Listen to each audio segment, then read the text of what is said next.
Dan pelajaran ini judulnya adalah banyak orang akan offended. Oke?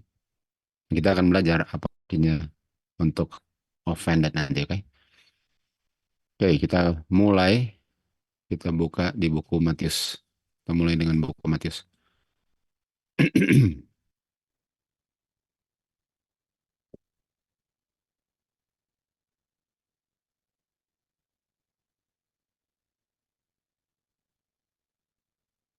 Oke, kita mulai di Matius 5.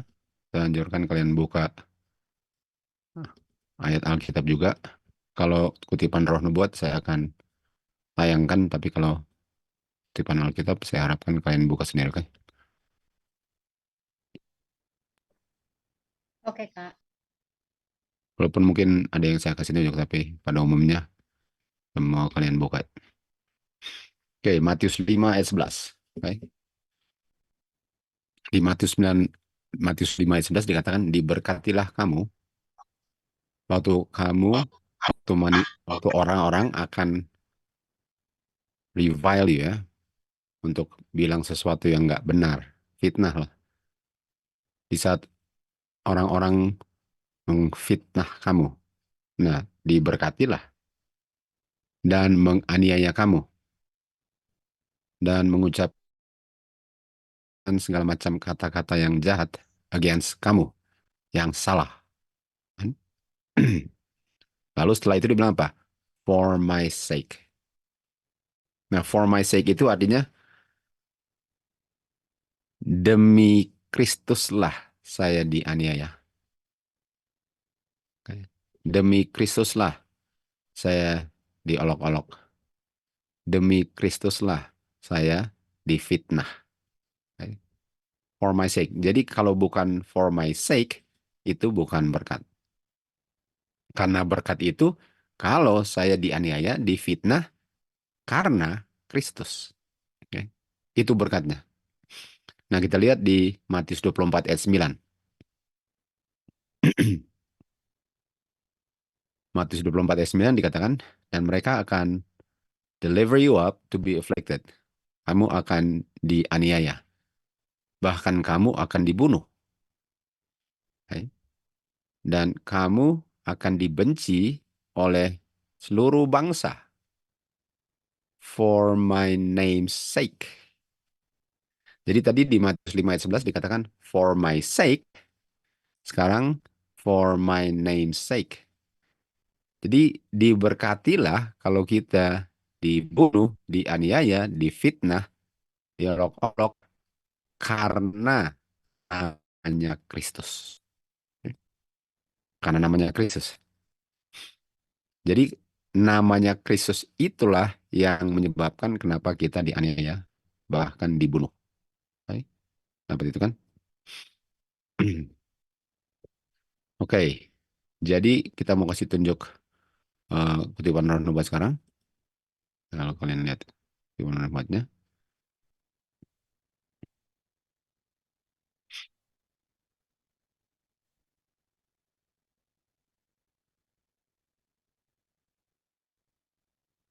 Oops.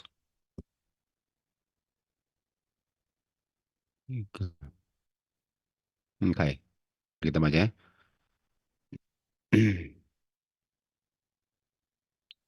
Apakah sudah bisa lihat? Bisa. Baik. Sudah, bisa. Katakan sini, Belum. waktu Tuhan Yesus Tutup. mengungkapkan kepada murid-muridnya, Sudah. waktu Tuhan Yesus mengungkapkan kepada murid-muridnya, faith, faith itu adalah apa yang akan terjadi kepada Yerusalem dan peristiwa-peristiwa sebelum kedatangannya kedua kali. Artinya Tuhan Yesus membuat perbandingan atau paralel, dan paralelnya ialah apa yang terjadi dengan Yerusalem dengan apa yang terjadi sebelum Tuhan datang. Kita tahu ini di Matius 24. Dan dia sudah bilang sebelumnya pengalaman umat Tuhan sejak dia tinggalkan mereka dan kembalinya dia ke bumi ini untuk menjemput umat-umatnya yang setia, penuh dengan kuasa dan kemuliaan. Artinya apa yang terjadi dulu akan terulang kembali. Dari Bukit Zaitun, Tuhan Yesus melihat badai yang akan menimpa gerejanya. Dan dia bisa melihat ke masa depan tentu saja. Dia bisa melihat deeper into the future. Dia bisa melihat jauh sekali ke masa depan. Matanya bisa melihat kesengitan, bagaimana angin badai yang membinasakan, yang akan meniup dan memukul pengikut-pengikutnya di zaman-zaman yang akan datang penuh dengan kegelapan dan penuh dengan penganiayaan. Jadi sekali lagi dia bandingkan Yerusalem tahun 70 dan sebelum kedatangannya. Jadi yang kita baca ini, kita sedang baca tentang zaman kita. Kalau belum artinya akan. Ada yang sudah dan ada yang belum. Tapi semuanya akan terjadi lagi.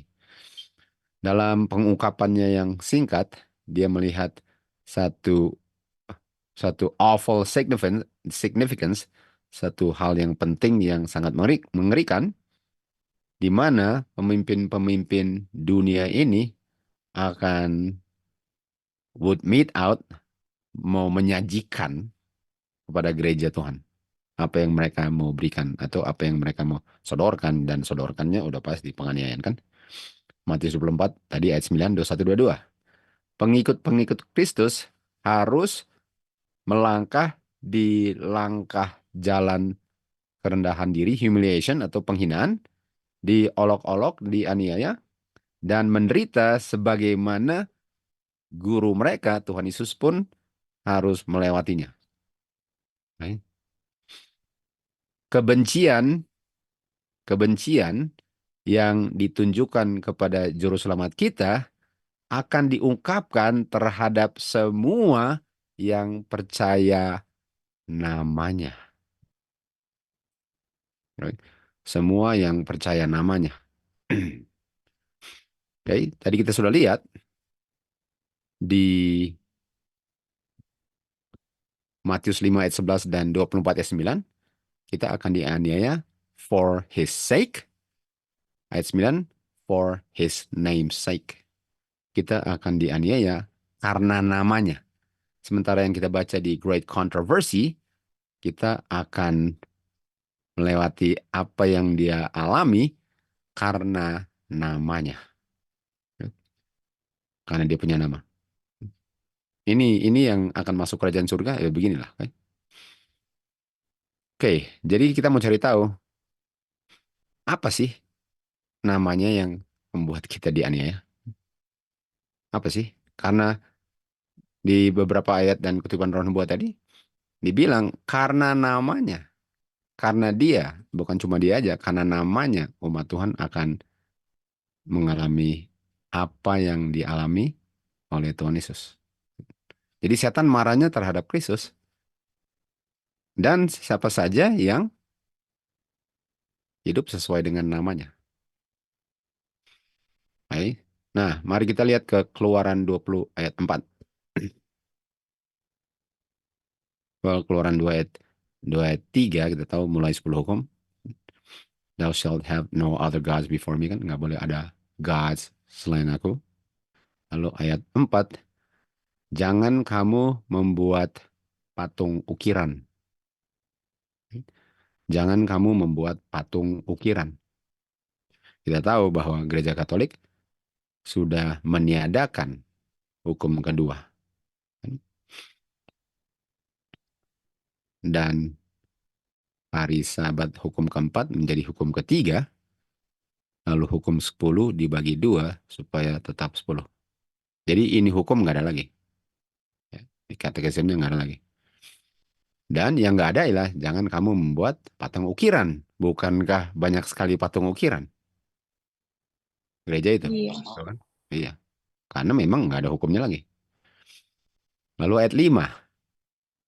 Bukan hanya membuat patung ukiran dilarang, tapi jangan tunduk kepada patung ukiran, nor serve them. Artinya jangan kamu sembah patung ukiran. Kan?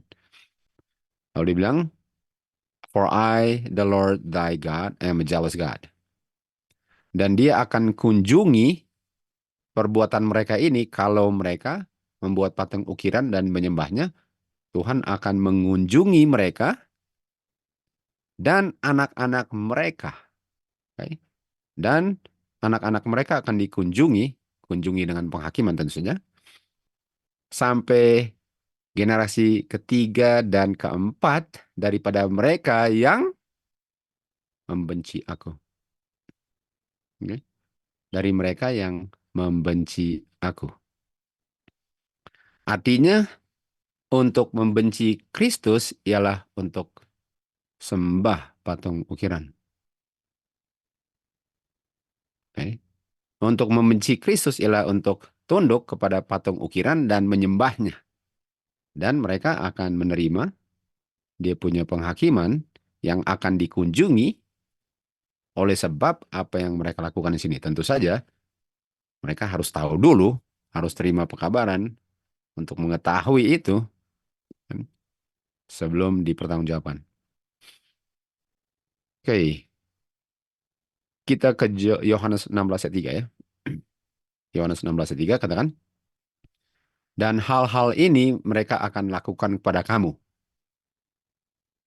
Yohanes bilang, mereka akan lakukan hal-hal ini kepada kamu karena mereka tidak mengenal Bapa ataupun aku.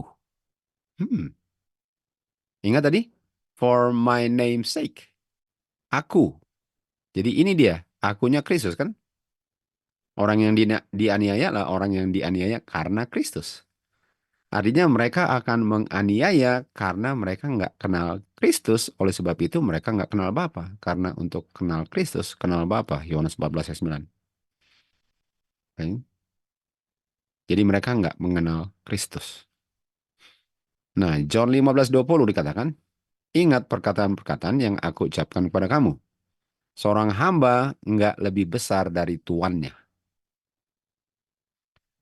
Kalau mereka menganiaya aku, yang mereka nggak kenal, mereka juga akan menganiaya kamu. Tuh, akan menganiaya kamu. Yang kita tahu untuk dianiaya karena Kristus, karena namanya. Artinya namanya nggak dikenal. Namanya nggak dikenal. Artinya apa yang dilakukan terhadap Kristus akan dilakukan oleh pengikutnya Kristus. Itu sangat jelas kan? Sangat jelas. Sebagaimana tadi kita baca di Great Controversy 39, dikatakan kebencian terhadap juru selamat dunia akan diungkapkan terhadap semua yang percaya namanya. Jadi inilah yang akan terjadi. Ini akan terjadi. Boleh dikatakan penganiayaan sedang tidur sekarang. Tapi ini akan terjadi sebelum Tuhan datang. Sebagaimana tahun 70 AD. Nah, jadi kita lihat tadi di Keluaran 20 bahwa ada orang-orang yang menyembah patung yang diukir oleh tangan manusia dan menyembahnya, dan inilah orang-orang yang hate me, artinya kan, yang membenci aku. Dan kalau membenci aku artinya membenci pengikutnya aku. Kalau akunya dianiaya, pengikutnya pun dianiaya. Dan mereka adalah mereka yang mengukir patung dan menyembahnya. Ini 10 hukum yang bilang 10 hukum. Oke. Artinya, karena mereka benci Kristus, artinya mereka benci hukumnya. Karena hukumnya bilang jangan ukir patung dan sembah. Artinya untuk membenci Kristus ialah untuk membenci hukumnya. Atau untuk membenci dan menganiaya umat Kristus adalah untuk membenci hukumnya Kristus. Karena ini sama dengan pengikutnya. Dan ini adalah karena mereka tidak mau melakukan hukum Tuhan. Lalu kita lanjut di ayat 6 Keluaran 20. Dia bilang apa? Dan menunjukkan kemurahan kepada beribu-ribuan mereka yang mengasihi aku dan memelihara hukum-hukumku. Tuh. Jadi dia bilang Tuhan akan mengunjungi orang-orang yang melanggar hukum kedua ini karena mereka membenci aku katanya. Tapi orang-orang yang mengasihi aku, lawannya membenci aku dalam hal ini betul. Mereka memelihara hukum Tuhan. Artinya yang benci aku tidak memelihara hukum Tuhan. Kan? Tidak memelihara hukum Tuhan. Dan kita tahu di Wahyu 12 ayat 17, dragon memerangi remnant yang memelihara hukum Tuhan dan memiliki kesaksian Yesus Kristus, roh nubuat, spirit of prophecy. Okay? Sementara yang love him di Yohanes 14 ayat 15 lah yang mengasihi dia dan memelihara hukum-hukumnya. Memelihara hukum-hukumnya. Artinya, love God sama dengan memelihara hukumnya. Hate God, Keluaran 25, membenci God ialah untuk tidak menurut hukum-hukumnya. Artinya umat Tuhan akan dianiaya karena mereka memelihara hukum Tuhan, karena mereka mengasihi Tuhan. Dan melakukan hukumnya, sesuai dengan yang tadi kita baca. Oke. Jadi kita mau kasih tunjuk kutipan berikut. Roh nubuat ya.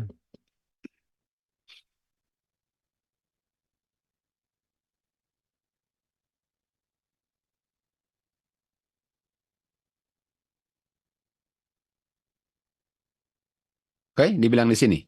Hukum Tuhan adalah pengungkapan kehendaknya dan hukum Tuhan adalah transkrip daripada karakternya.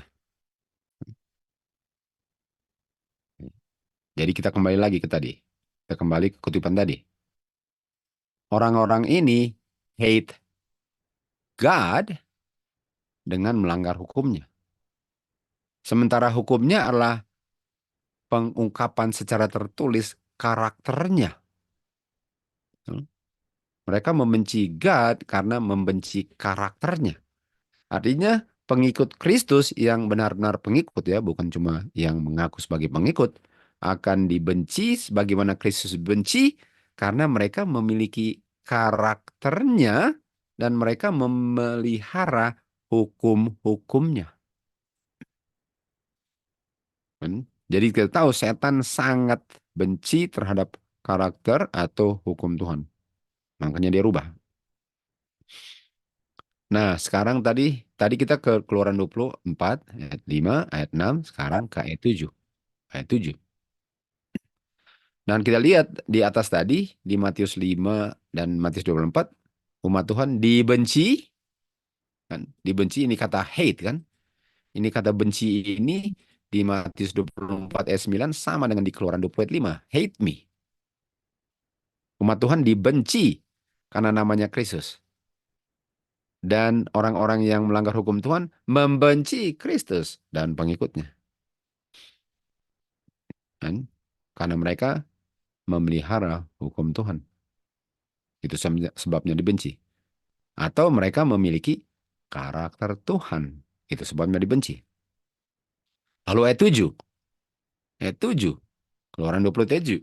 Keluaran 20 Keluaran 20 ayat 7. Okay. Dia bilang, thou shall not take the name. Ini kata name. Orang yang dianiaya karena namanya. Artinya orang yang menggunakan nama Tuhan dengan sia-sia adalah mereka yang melanggar hukum Tuhan, hukum ketiga, hukum kedua, hukum ke-1, kan? Dan akan membenci mereka yang memelihara hukum Tuhan. Kan? Karena dia bilang jangan menggunakan atau mengambil nama the Lord thy God dengan sia-sia. Dan kata name ini, kata name kita lihat, adalah Shem. Bahasa Ibrani-nya Shem 838034. Dan Shem atau the name kalau kita lihat adalah karakter. Karakter apa? Karakter itu transkrip daripada karakter God, hukum Tuhan. Artinya kamu jangan take hukum Tuhan, the Lord thy God, in vain. Dan umat Tuhan dianiaya karena nama Tuhan, karakter Tuhan. Jadi kata lain, nama Tuhan apa? Karakter atau hukumnya. Dia punya hukum. Nah, kita lihat di Matius 24 ayat 5, ini yang take the name of the Lord thy God in vain. Ini yang mengambil nama dia dengan sia-sia. Adalah di Matius 24 ayat 5. Karena banyak akan datang di dalam my name. Dan bilang, I am Christ. Dan akan banyak menipu banyak orang. Kenapa orang tertipu? Karena mereka pikir ini adalah Christ. Nah, Christ itu artinya orang Kristen, ya, mengaku sebagai orang Kristen. Tapi name-nya, karakternya apa? Enggak memelihara hukum Tuhan.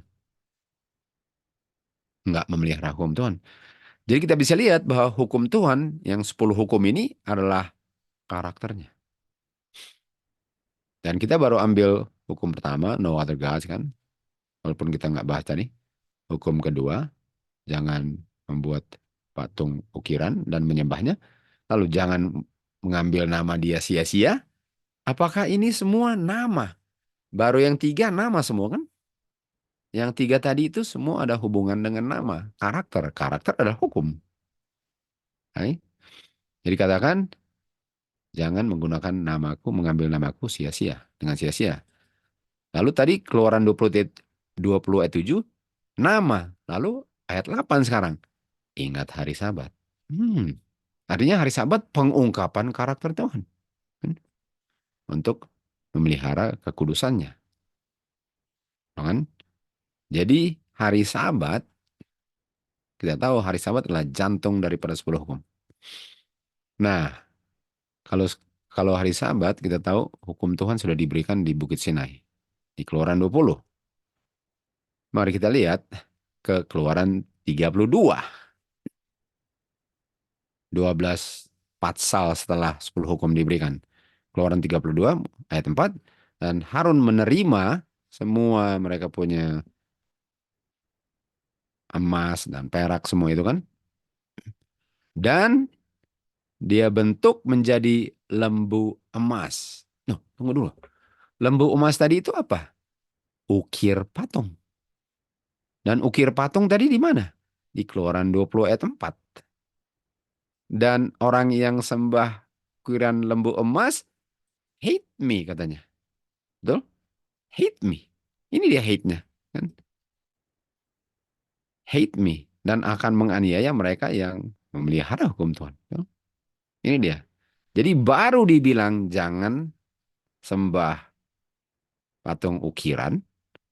Nggak boleh ada other gods. Sekarang mereka buat itu. 12 chapter setelah itu kan. Jangan menggunakan nama Tuhan, mengambil nama Tuhan sia-sia. Karakternya, hukumnya sia-sia. Dengan membuat lembu emas dan menyembahnya, itu mengambil nama Tuhan dengan sia-sia. Nah, di Keluaran 32 ayat 4, lalu dibilang apa? Inilah kamu punya gods. Jadi kita lihat ya, waktu dibilang ini kamu punya gods, hukum pertama dilanggar. Lembu emas, hukum kedua dilanggar. Yang dilanggar adalah 10 hukum karakter Tuhan. Hukum ketiga dilanggar. Golden calf, kita sudah lihat 3 hukum dilanggar. Sekaligus, kan? Nah, sebelum mereka punya apostasy, waktu membuat lembu emas, kan lembu emas di chapter 32, kita mundur ke chapter 31. Apa yang terjadi sebelumnya? Sebelum mereka membuat lembu emas, apa yang terjadi sebelumnya? 31-13 bilang, bicaralah kepada anak-anak Israel, bilang kepada mereka, sesungguhnya hari-hari Sabatku kamu akan pelihara, karena hari Sabat adalah tanda antara aku dengan engkau dalam generasi-generasi yang mendatang, agar engkau mengetahui bahwa akulah Tuhan yang menguduskan engkau, yang membuat engkau menjadi tanpa noda. Sama dengan Efesus 5 ayat 26 dan 27. Kan? Dan itulah caranya untuk dimeteraikan. Nah, jadi kita lihat, kita mau lihat kalau hukum pertama dilanggar, kedua kelanggar, tiga kelanggar, apakah hukum keempat otomatis dilanggar? Nah, Tuhan bilang di Keluaran 31, dan itu adalah 10 hukum. Salah satu dari 10 hukum kan, hukum keempat. Dan untuk memelihara hukum ialah untuk love. Makanya Yakobus 2 ayat 10, langgar satu, langgar semua. Jadi apa hubungan dengan hari Sabat? Okay? Jadi bilang adalah tanda. Adalah tanda. Nah, ayat 14, 31 14. Kamu akan memelihara hari Sabat oleh sebab itu. Semua yang mencemarkan hari Sabat akan pasti mati dibunuh. Okay? Akan di cut off from among his people. Jadi Tuhan sudah berikan hari Sabat melalui 10 hukum lalu diulang kembali. Diulang kembali sebelum mereka membuat mereka punya kemurtatan lembu emas. Nah, apa yang terjadi setelah dia punya lembu emas? Karena 32 lembu emas, 31 bilang hari Sabat, kita ke 33 sekarang. 33 ya. Jadi mereka sudah lembu emas. Sebelumnya dikasih hari Sabat, sebelumnya dikasih 10 hukum. Sekarang apa yang terjadi 33? Kita tahu 33:18 Musa bilang pada Tuhan, tunjukkan kemuliaanmu. Show me thy glory. Tunjukkan kemuliaanmu kan. Dan ayat 19 Tuhan bilang, saya akan membuat semua kebaikanku untuk dilihat kamu. Saya akan menyebut the name. Pernah dengar kata nama tadi? Ada kan? Saya akan bilang saya punya nama. Nah ini nih namanya ini tadi kan. Dari kita mulai dari di Matius tadi, for my sake, for my name's sake, di Great Controversy, dianiaya karena dia punya nama. Nah, mereka sudah melanggar hukum. Mereka sudah menggunakan atau mengambil nama Tuhan dengan sia-sia. Mereka sudah melanggar hukum di 32, walaupun hari Sabat sudah diulang kembali 31. Kan? Lalu Musa bilang, tunjukkan kemuliaanmu. Lalu Tuhan bilang, saya akan bilang saya punya nama. Nah, apakah Tuhan sudah bilang namanya di Keluaran 20? Dia punya 10 hukum. Sudah. Okay? Saya akan bilang saya punya nama. Nah, sebelum kita lanjut, ada sesuatu yang kita mau tekankan di sini untuk kita tahu. Karena banyak, paling kurang ada orang-orang yang bilang bahwa kita harus bilang nama Yehova, Yahweh. Okay? Artinya yang paling penting ialah dia punya pronunciation. Yang paling penting ialah bilang nama Yahweh itu. Okay? Yang adalah Yehova. Seakan-akan bilang itulah yang dimaksudkan. Kamu harus bilang Yahweh. Jangan bilang kata-kata yang sudah diterjemahkan. Harus aslinya. Dan pasti kalian udah pernah dengar itu. Kita akan buktikan itu salah di ayat ini. Okay? Nah, ini yang Tuhan bilang. I will make all my goodness pass before thee, and I will proclaim the name of the Lord before thee. Nah, waktu Musa bilang, tunjukkan kemuliaanmu, Tuhan bilang, saya akan sebut namaku. Saya akan. Saya akan. Dan kita tahu, di 34 dia bilang. Di 34 dia bilang. Jadi akannya itu di 34 besoknya, besok pagi. Jadi 33 dia tanya, 34 kembali lagi. Baru dibilang. Jadi akannya itu adalah besok. Will ya. Mari lihat ya.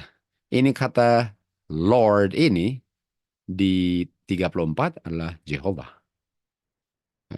Yahweh. Di 34 adalah Jehovah. Yahweh.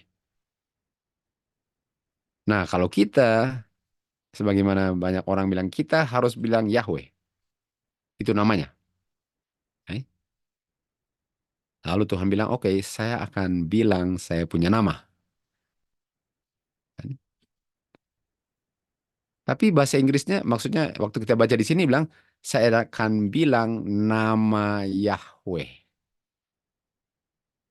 Ya, saya akan bilang nama Yahweh besok. Nah, kalau saya harus bilang Yahweh, saya harus bilang Jehovah, nggak boleh bilang nama yang lain. Sementara Tuhan bilang, saya akan bilang nama Yahweh. Dia sudah bilang Yahweh di situ. Betul? Dia sudah bilang di ayat 3 di chapter 33 namanya. Kenapa mau bilang lagi besok? Kalau hari itu dia udah bilang. Betul? Artinya kita waktu Tuhan bilang saya mau kasih tunjuk nama saya, dia nggak bilang kamu harus bilang nama saya Yahweh. Karena dia udah bilang namanya di 33 ayat 19. Kan? Artinya nama bukan berarti saya harus bilang Yahweh. Karena Tuhan Yesus sendiri yang bilang di ayat 19, saya akan bilang nama Yahweh. Nah, apakah besok nama saya Yahweh? Loh, saya udah dengar kemarin itu. Betul? Harusnya kalau bilang saya akan bilang nama saya, besok baru bilang, kamu harus bilang Yahweh. Sementara sebelum dia bilang namanya, dia udah bilang Yahweh. Artinya, bukan soal pronunciation bilang Yahweh yang penting di sini. Kan? Jadi apakah orang-orang yang dianiaya ini karena mereka nggak bilang Jehovah? Kamu dianiaya karena kamu nggak bilang Yahweh. Enggak. Karena kita tahu nama adalah karakter kan. Kita udah baca tadi. Nama adalah karakter. Langsung dari Alkitab kita baca bahwa nama adalah karakter. Artinya saya akan kasih tunjuk saya punya karakter. Saya akan kasih tunjuk karakternya Jehovah. Bukan saya akan bilang nama saya dan kamu harus bilang Yahweh. Lalu 34 ayat 4, dan dia membuat dua loh batu seperti yang pertama. Ini Musa. Kan dia disuruh kembali besoknya dan ini besoknya. 34, oke. Di ayat 1, sorry. Dan Tuhan bilang kepada Musa, buatlah dua loh batu seperti dua loh batu yang pertama yang kamu lempar itu. Karena dia punya apostasy golden calf kan. Lalu Musa membuat dua loh batu sebagaimana yang pertama. Lalu Musa bangun pagi-pagi besoknya. Karena disinilah dia akan bilang namanya kan. Dan dia naik ke Bukit Sinai. Sebagaimana yang sudah diperintahkan oleh Tuhan. Dan mengambil di tangannya dua loh batu. Sekarang saya mau tanya. Dua loh batunya Musa sudah buat. Lalu dia harus bawa ke gunung. Waktu dia ke gunung sudah ada tulisannya nggak kira-kira? Belum ada. Kan? Karena dia harus buat dua loh batu dulu. Lalu kan kemarinnya Musa bilang kan, tunjukkan kemuliaanmu. Lalu Tuhan bilang apa? Saya akan kasih tunjuk nama saya. Saya akan kasih tunjuk nama Yahweh. Right? Saya akan kasih tunjuk karakter saya. Karena glory adalah karakter. Tunjukkan karaktermu. Saya akan kasih tunjuk karakter Yahweh. Karakter Jehovah. Tapi dia belum kasih tunjuk. Walaupun dia udah bilang situ. Lalu besok kamu datang kembali bawa dua loh batu. Dan tuh Musa bawa. Di ayat 5. Lalu Tuhan turun di dalam awan dan berdiri dengan dia di situ dan dia bilang namanya. Hai, apa yang Tuhan bilang? Apakah kamu harus bilang Jehovah? Enggak, enggak. Yang dia bilang adalah apa? The Lord, Jehovah, Jehovah God. Penuh kemurahan, penuh kebaikan, panjang sabar, banyak kebaikan dan kebenarannya. Ini karakternya. Kan? Keeping mercy for thousands. Artinya dia bilang, Bawa dua loh batu, nanti saya bilang nama saya. Artinya apa? Waktu waktu hukumnya ditulis karakternya. Bukan nama Yehovanya ditulis karakternya. Artinya 10 hukum adalah karakter. Dan waktu Musa turun, dia turun dengan dua loh batu yang tertulis karakter Bapa dalam bentuk 10 hukum. Itu namanya. Karena dia bilang, saya akan bilang saya punya nama kan. Dan dia bilang, keeping mercy for thousands, forgiving iniquity and transgression and sin, dan akan mengunjungi iniquity. Dan kata lain iniquity apa? Jadi Tuhan akan mengunjungi iniquity daripada mereka yang hate him. Nah sekarang, apa iniquity? Iniquity adalah lawlessness, hidup tanpa hukum. Artinya orang yang benci Tuhan adalah orang yang benci hukumnya, benci karakternya, dan benci siapa saja yang hidup sesuai dengan hukum Tuhan. Artinya nama Tuhan adalah karakternya yang kita bisa lihat tertulis di dua loh batu. Yang dia mau tulis di dalam hati manusia. Nah, mari kita kembali lagi ke hukum keempat. Kita mau kasih tunjuk saja apa sih yang membuat umat Tuhan dibenci sebagaimana Kristus dibenci kan? Di Roma 4 ayat 11 dikatakan, tanda adalah meterai. The sign adalah a seal of the righteousness of the faith. Nah, tadi kita lihat di Keluaran 31 ayat 13, hari Sabat adalah tanda. Hari Sabat adalah tanda antara Tuhan dengan manusia. Right? Bahwa Tuhanlah yang sanctify kita. Di Roma 4:11 dikatakan tanda, kata lain tanda adalah meterai. Kata lain tanda adalah meterai. Okay? Artinya kita bisa lihat di Keluaran 31 ayat 13 dikatakan sesungguhnya hari-hari Sabatku yang kamu akan pelihara sebagai meterai. Nah, meterai itu tanda. Kata lain tanda adalah meterai. Nah, dia nggak bilang hukum yang lain adalah tanda atau meterai. Dia bilang hukum keempat adalah tanda atau meterai. Tanda. Nah, artinya kalau tanda apa? Tanda itu adalah sesuatu yang mengingatkan kita akan sesuatu. Artinya hari Sabat itu mengingatkan kita bahwa Tuhan yang sanctify kita. Baik.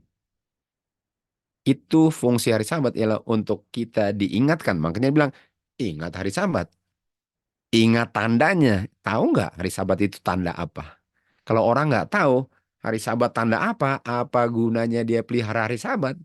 Kalau hari Sabatnya itu sebenarnya tunjuk sesuatu, tapi dia nggak tahu apa yang ditunjukin, dia hanya bisa lihat tandanya. Tuh. Makanya jangan pikir kita selamat karena kita beristirahat pada hari tandanya, kalau kita nggak benefit daripada apa yang ditunjuk tandanya. Sama dengan saya di persimpangan jalan, lalu ada tanda, belok kiri atau belok kanan. Kalau saya bilang, saya nggak perlu belok kiri atau belok kanan. Saya udah sampai tandanya kok. Kira-kira sampai tempat tujuan nggak? Enggak. Karena tanda itu menunjuk ke satu tempat yang adalah tujuan akhir kamu. Artinya hari Sabat itu dipelihara hari ketujuh, nggak kerja hari ketujuh, dan kebangunan, dan berbakti semua itu, nyanyi semua itu, nggak ada salahnya. Tapi itu nggak cukup kalau itu adalah tanda, hari Sabat itu tanda dari sesuatu selain hari itu. Jadi seakan-akan yang penting berbakti hari yang benar. Sama dengan orang Farisi. Paling setia dalam perbaktian hari ketujuhnya. Lalu memakukan juru selamatnya. Kan? Jadi kita bisa lihat bahwa waktu Musa bawa dia punya dua loh batu. Itu untuk dijawab pertanyaan dia. Tunjukkan kemuliaanmu dalam bentuk tulisan di dua loh batu. Dan itu tulisan-tulisan itu yang adalah pengungkapan karakternya lah yang membuat kenapa umat Tuhan dan anaknya dianiaya. Jadi hari Sabat adalah tanda atau meterai. Nah, kalau kita ke kalau kita ke Wahyu 7 ayat 3 dikatakan bahwa ada orang-orang hamba-hamba Tuhan yang dimeteraikan di dahinya.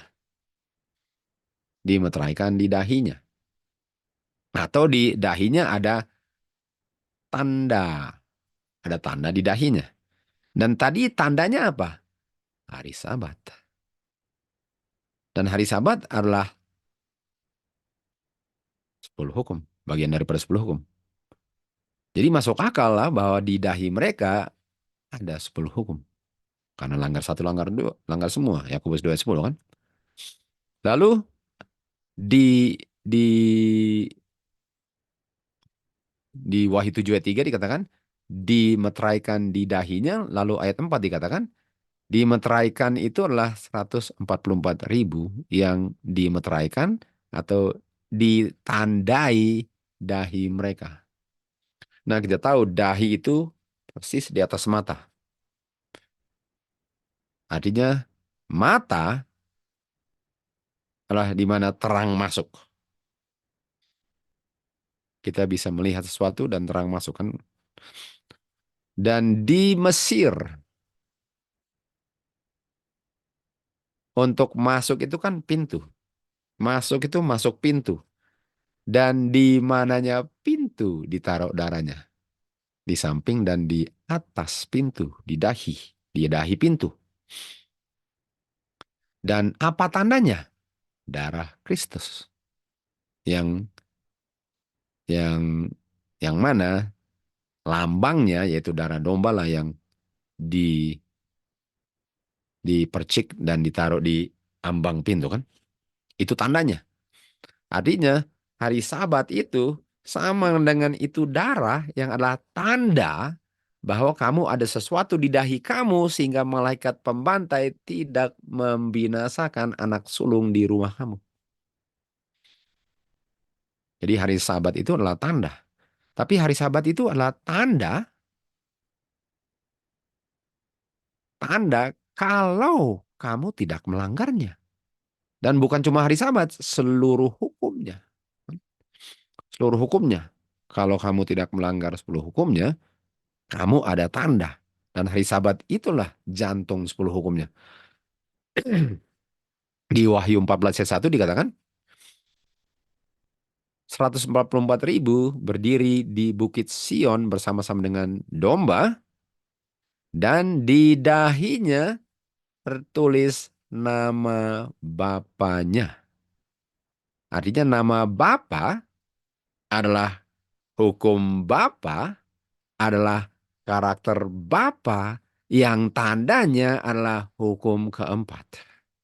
Yang di Mesir dilambangkan oleh darah, yaitu kehidupan. Dan kehidupan adalah righteousness. Righteousness adalah Roma 10 ayat 4. Christ is the end of the hukum for righteousness. Artinya darah di Mesir itu lambang apa? Lambang bilang kepada malaikat pembantai, orang-orang di dalam rumah ini menurut 10 hukum. Jangan bantai. Okay? Jadi mereka memiliki nama Bapa. Sementara mereka lah yang dianiaya oleh Mesir kan? Kenapa? Karena namanya. Karena namanya. Nah, kita mau lihat dia punya kutipan berikut dari Ron Buat.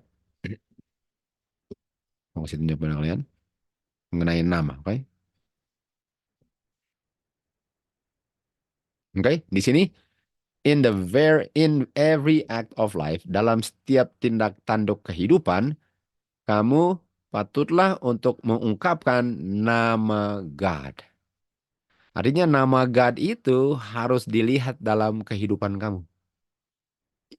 Artinya kamu punya kehidupan sama dengan 10 hukum. Bedanya ini adalah 10 hukum yang hidup. Kan?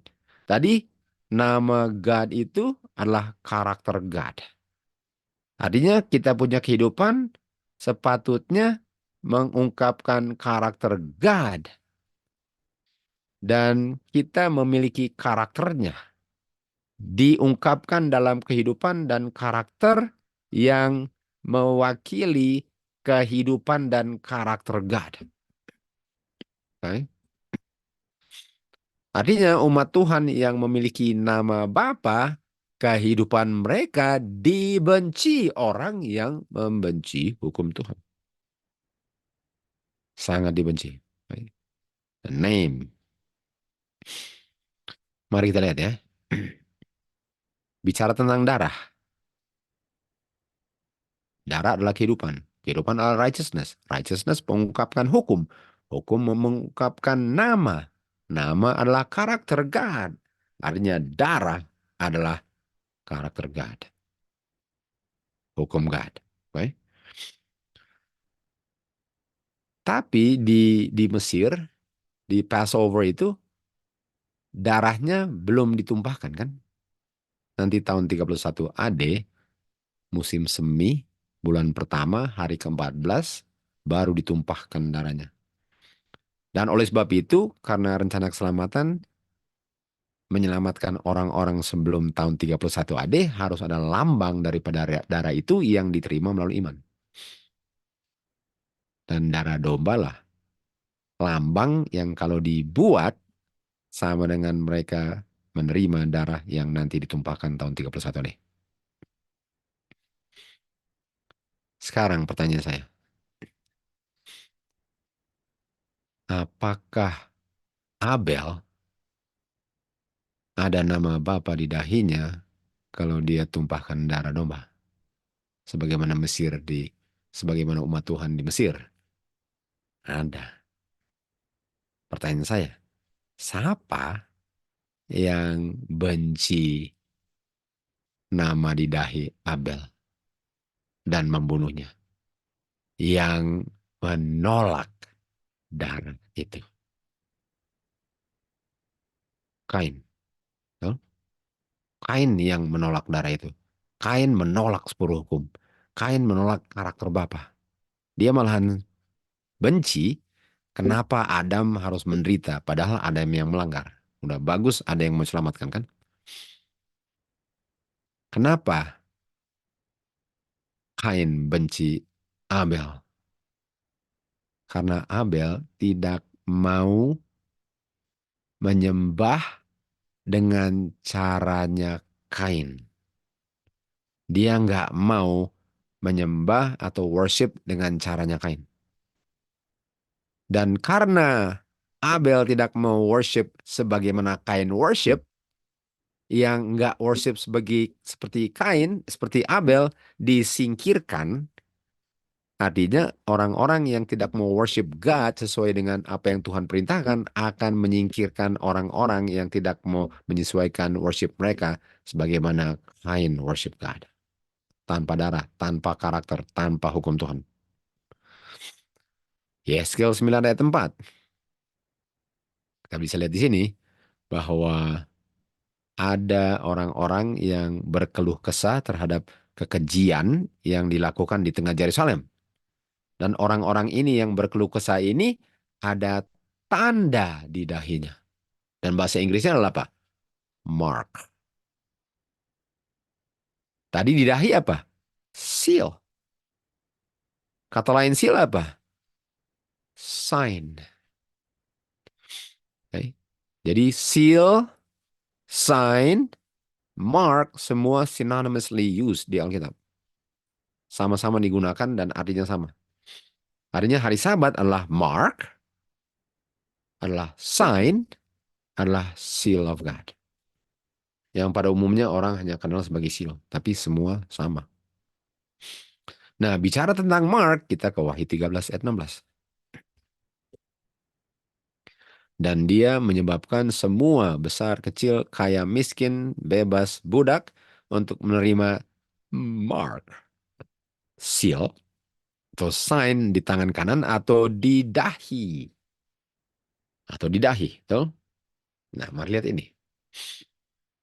Apakah sistem worship tanpa darah Kristus ini ada sign, seal, dan marknya sendiri? Ada, ada. Sementara sistem worshipnya Abel ada sign, mark, dan sealnya sendiri. Atau ada karakternya sendiri. Atau ada hukumnya sendiri. Artinya orang-orang yang terima mark of the beast ini, mereka tolak hukum Tuhan, benci karakter Tuhan, menganiaya umat Tuhan. Bukankah ini yang akan terjadi? Kain dan Abel cuplikan dua kelompok sampai Tuhan Yesus datang. Oke? Nah, mari kita lihat sini ya. Mari kita lihat kita ke Kejadian 4. Kita ke Kejadian 4. Oke?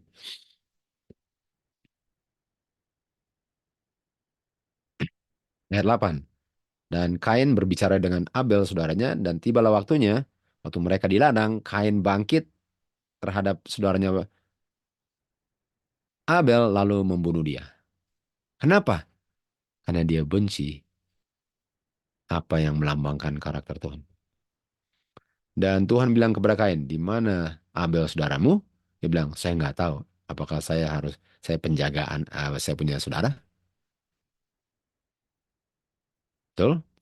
Lalu dia katakan, kenapa kamu telah lakukan ini?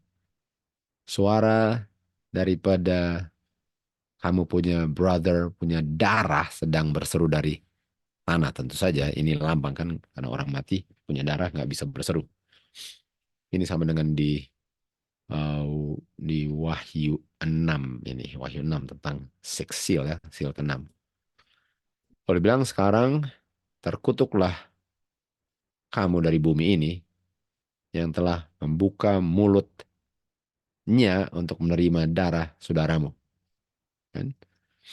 Lalu Kain bilang ayat 13, saya punya hukuman lebih besar dari yang saya sanggup untuk pikul. Bukan main, dia baru bunuh brothernya kan. Lalu apa yang terjadi? Ehm, ayat ayat 14. Lihatlah, engkau telah mengusir saya hari ini dari permukaan bumi ini. Dan dari mana saya akan menyembunyikan diri saya? Saya adalah seorang fugitive and vagabond in the earth ya. Jadi orang yang sudah kayak orang asing di bumi ini. Nanti bala waktunya nanti orang temukan saya, mereka akan bunuh saya katanya. Lalu ayat 15 Tuhan bilang kepada dia, oleh sebab itu barang siapa yang barang siapa yang membunuh Kain akan dibalas terhadap dia 7 kali lipat. Lalu apa yang Tuhan bilang? The Lord set a mark. Tuhan kasih tanda di Kain. Tunggu. Artinya Kain yang bunuh brothernya ada dia punya mark? Ada marknya? Di Wahyu 13, apakah yang akan membunuh umat Tuhan ada dia punya mark juga? Ada dia punya mark. Ada karakternya, ada marknya, ada hukumnya. Kan? Jadi ayat 17, 13, 17, nggak ada yang boleh jual atau beli kecuali dia yang memiliki tanda atau artinya sama tanda atau nama daripada binatang. Nama. Nama apa? Mark. Karakter, nama, hukum. Gitu kan? Artinya ada dua sistem tanda, mark, atau seal. Satu sistem worshipnya Kain yang menolak cara untuk worship God at the appointed time sebelum kayu salib dan at the appointed time setelah kayu salib. Karena masih ada darah dalam bentuk anggur setelah kayu salib.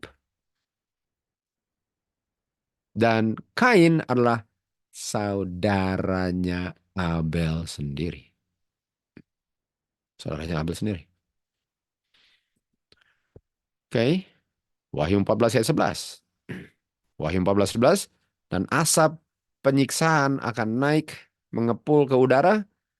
Dan mereka yang menerima tanda, mark, sign, seal, dan nama dari namanya, nama kan karakter, Artinya mereka yang menolak sistem worship yang Tuhan sudah establish sebelum dan setelah kayu salib, nggak akan ada rest.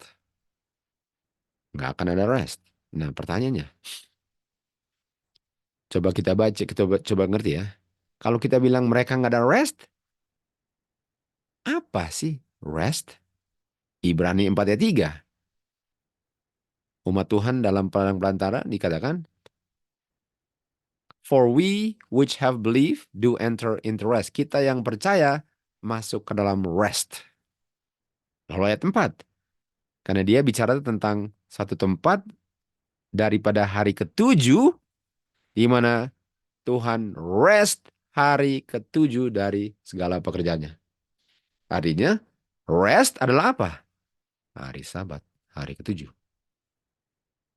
Dan hari Sabat, hari ketujuh adalah dia punya seal, mark, dengan sign.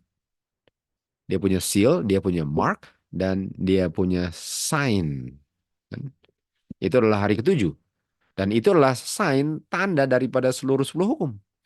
Artinya, basically, cuma ada dua golongan, kelompok yang memiliki karakter Bapa, memelihara hukum-hukumnya, dan worship God dengan sistem worshipnya Abel, sebelum dan setelah kayu salib, ada unsur darahnya yang adalah lambang yang dilakukan at the appointed time. Dengan yang menolak sistem itu. Yang menolak sistem itu. Okay? Artinya hari Sabat adalah tanda, mark, seal daripada hukumnya sejak bumi ini diciptakan. Ibrani 4 ayat 3. Dan kita tahu tanda, seal, mark adalah simbol daripada namanya atau karakternya. Wahyu 14 ayat 1. Okay? Jadi kita bisa lihat bahwa dunia ini sedang menuju.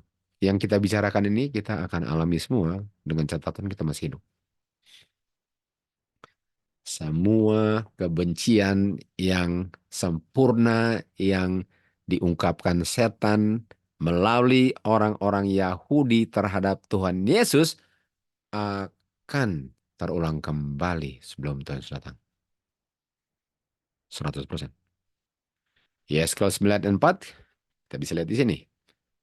Orang-orang yang berkeluh kesah terhadap kekejian yang terjadi di Yerusalem, di dahi mereka ada tanda.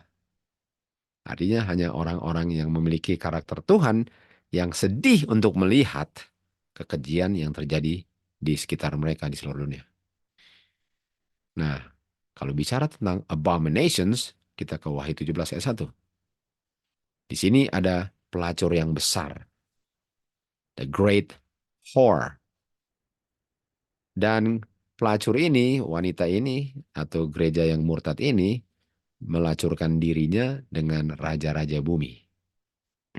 Dan ayat 3.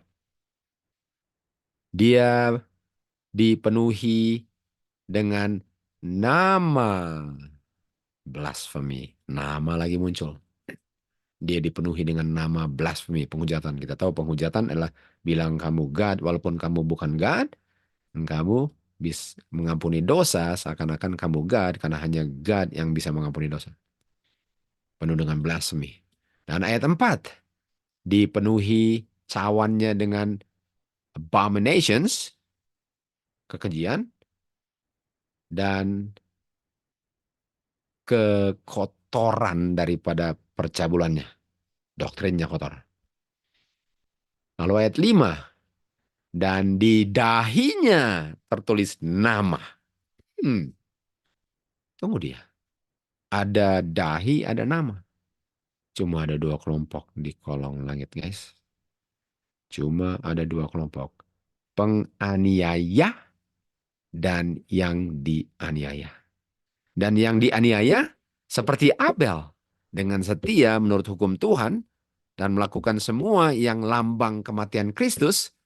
Dan juga yang setelah kayu salib. Melakukan lambang daripada Kristus yang sudah mati di kayu salib. Sama-sama ada urusan dengan darah.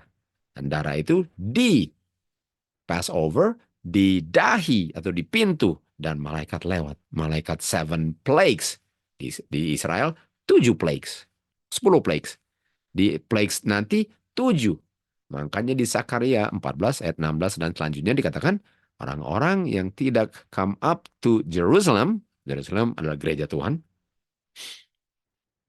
dan tidak keep the feast of tabernacle, nggak akan terima hujan, tapi akan terima apa? Plagues. Sama dengan Mesir. Makanya dia bilang orang-orang Mesir kan. Karena ini lambang Mesir. Hanya ada 2. Semua ada 2. Sudah bisa lihat pentingnya bukan main untuk kita worship God sebagaimana Abel worship God. Bedanya tanpa korban binatang. Dan di dahinya tertulis nama karakter. Apa karakternya? Mystery Babylon. Okay? Artinya nama itu adalah karakter daripada dia punya God. Karena tadi di Wahyu 14:1 di dahinya ada nama God-nya. Artinya Babylon di dahinya adalah nama God-nya. Dan nama God-nya adalah mystery. Sekarang, Wahyu John 17 ayat 3. Apakah kita punya God mystery? Kalau yang selamat harus mengenal dia. Tapi Babylon punya God adalah mystery. Babylon punya God adalah mystery. Nah, kita mau kasih tunjuk di sini. Babylon punya God ya, adalah mystery.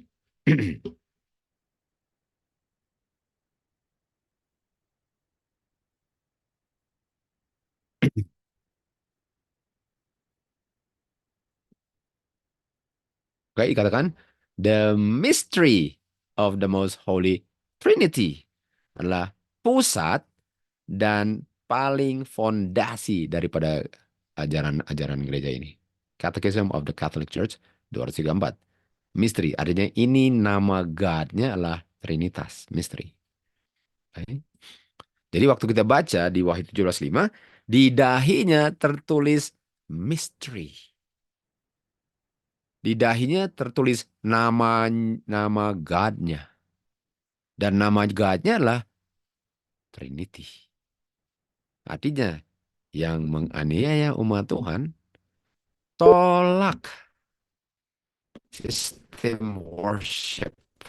Karakter God diungkapkan melalui kayu salib, melalui dia punya object lesson. Dan object lessonnya harus ada tumpah darah sebelum kayu salib, dan lambang tumpah darah dalam bentuk drink.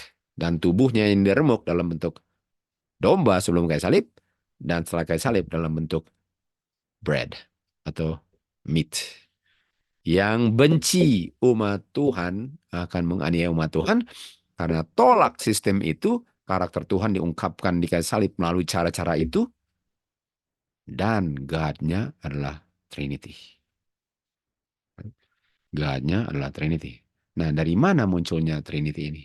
Dari mana munculnya Trinity? Kita lihat di Keluaran Kejadian 10 ayat 8 dikatakan, Kus, anaknya namanya Nimrod. Dialah seorang pemburu.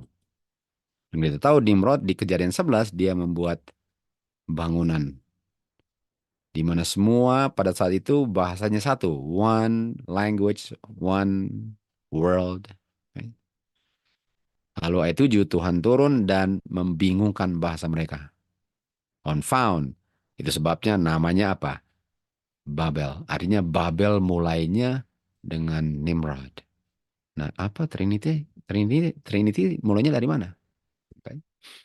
Nah, sebelum itu kita mau ke Yehezkiel. Nah, kita bilang dulu lah kalau gitu ya. Kita tahu bahwa ajaran Babylon yang akhirnya diadopsi oleh gereja Roma kan, adalah Trinitas.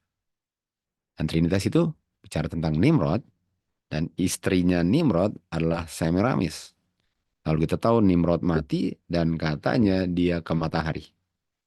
Lalu dia mengreinkarnasi dirinya turun dan bersatu dengan istrinya, dan istrinya sekarang mengandung Nimrod.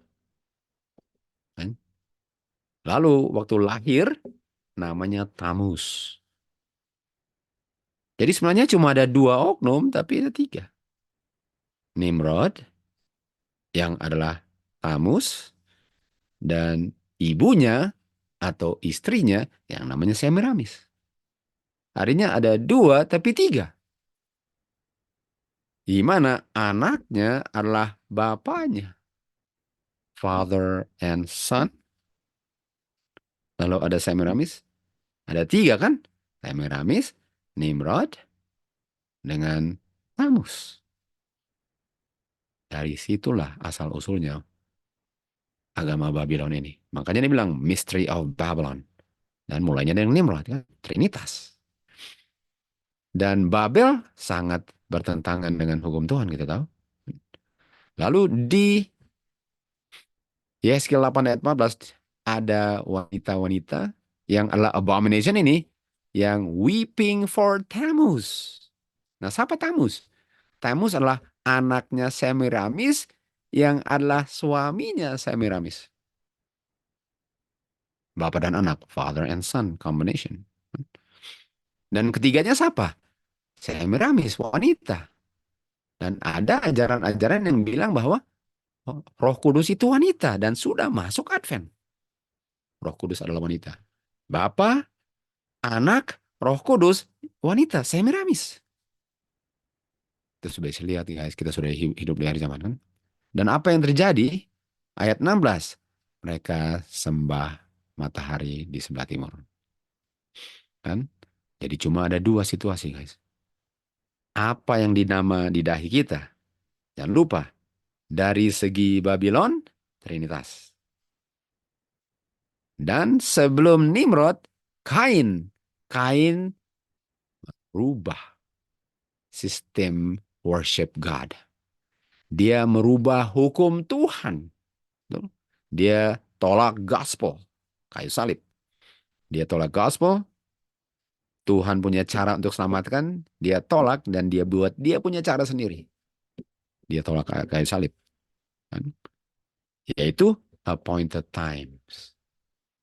Jadi musuh Tuhan di akhir zaman tolak appointed times, Kain, dan menganut doktrin Trinitas. Dan Kain ada tanda di dahinya. Tolak sistem appointed times. Babylon ada tanda di dahinya. Mystery Trinity. Kita sudah dekat akhir zaman guys. Kita sudah tahu bahwa nggak lama lagi ini semua akan digenapi. Dan apa yang akan terjadi?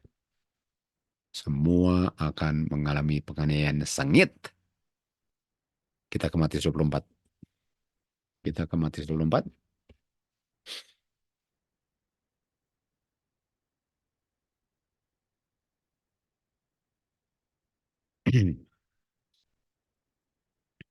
Mulai ayat 9.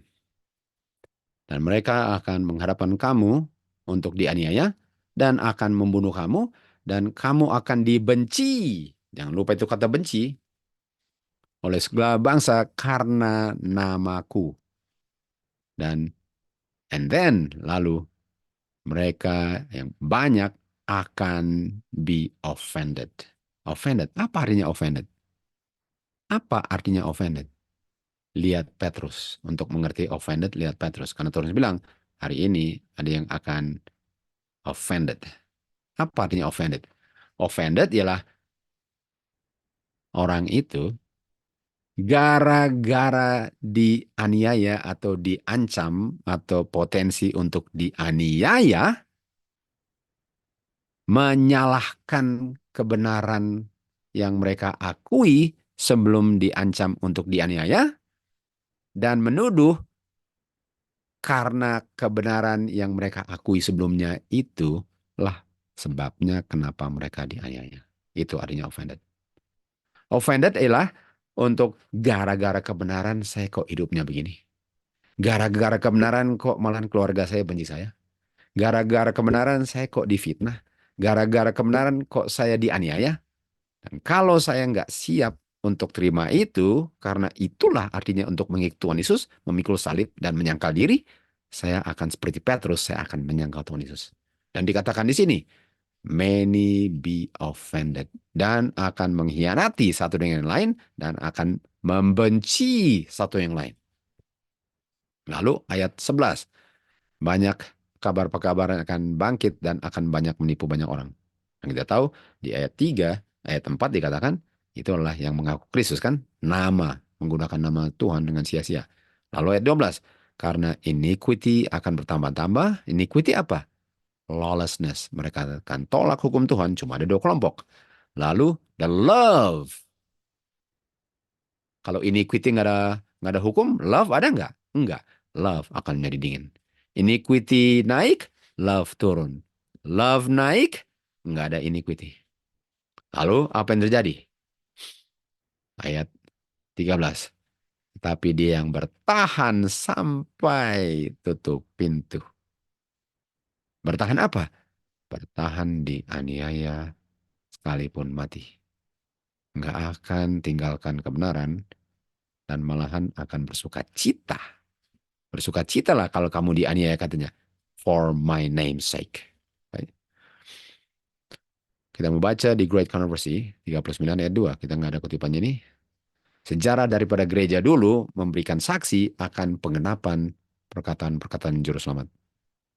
Kuasa bumi dan neraka dipersatukan menghadap dan menentang Kristus melalui pengikut-pengikutnya. Artinya setan dan semua kuasa kejahatan dan agen-agennya dipersatukan untuk menganiaya pengikut Tuhan Yesus.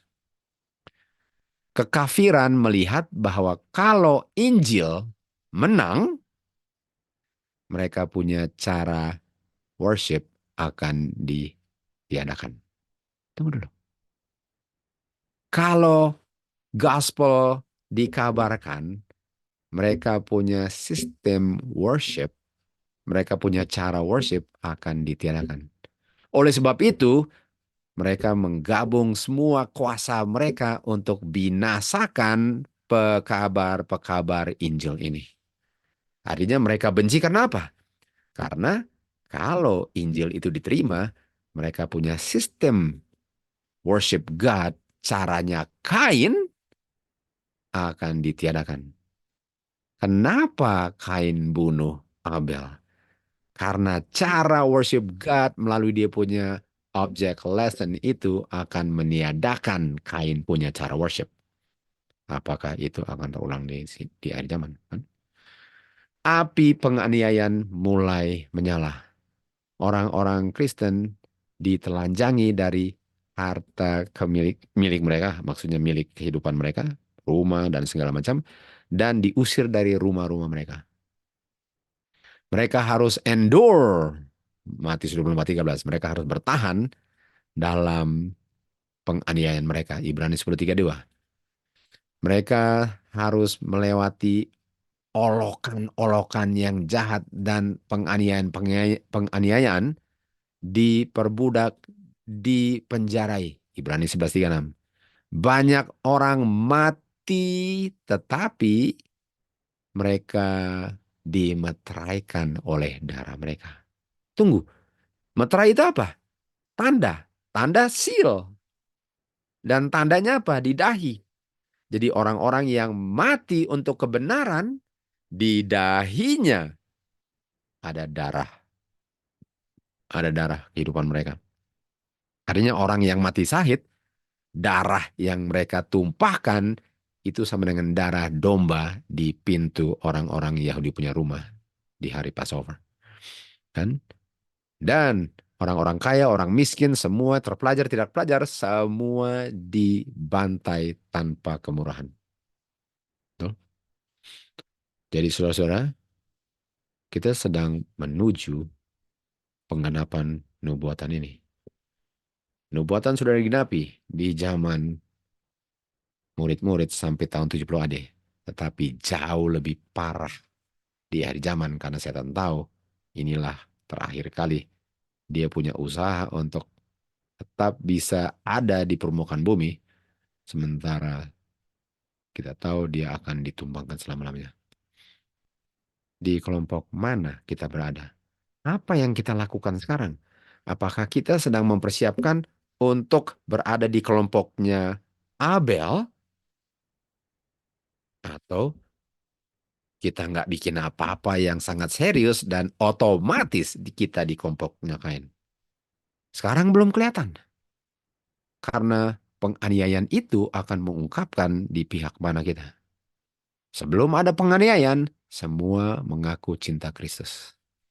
Di saat penganiayaan muncul, langsung kelihatan jelas banget siapa siapa. Semoga kita renungkan ini baik-baik, karena tidak lama lagi api penganiayaan akan dinyalakan dan akan kelihatan siapa yang selama ini mempersiapkan dirinya, tidak menyia-nyiakan waktunya, benar-benar mau melakukan kehendak Tuhan dan siap untuk kehilangan segala-galanya, nyawa pun sekalipun. Karena darah yang ditumpahkan itulah tandanya yang akan membuka pintu kubur. Sebagaimana Lazarus dipanggil keluar waktu Tuhan Yesus datang nanti di awan-awan untuk kedua kalinya. To God be the glory.